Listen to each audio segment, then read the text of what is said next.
台南的四昆新有一条红树林水路，嘛有在地居民伫遮咧饲鹅啊。因是望讲会当比较细草，推动迪拜的观光。市长黄伟霆嘛表示，愿意来协助。台南南区四昆新红树林水道，目前是饲鹅仔产业的最上运鹅仔的通道。一透早导鹅农伫做工课，但是看伊的四周围，规片是原始红树林的风貌。对此，地方有声音希望打造水上市集，比较细草红树林水道观光。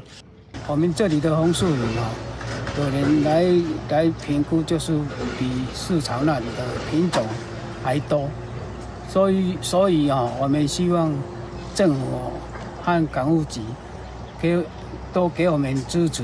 事实上，包括当地散发渔业互权协进会、四昆新中山市昆新里里长办公处，已经是规划一段时间，嘛委托专家提出规划书，当地希望赶紧来执行。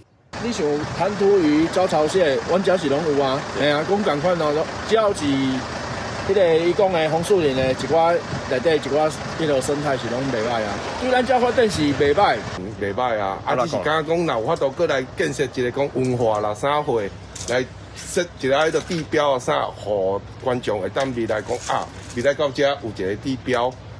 市府的态度是乐观其成，会尽速来办理密集的会勘，建设成为观光资源。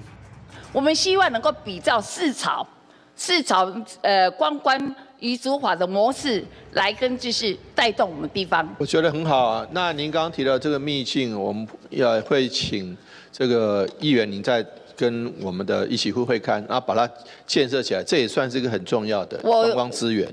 台南发源地的台江，如今敢若剩台江内海以及的四昆新湿地，嘛保留真侪红树林原始风貌。当地是盼望配合当地特色，景观发展，成为离市区上近的观光秘境。记者郑俊宏台南报道。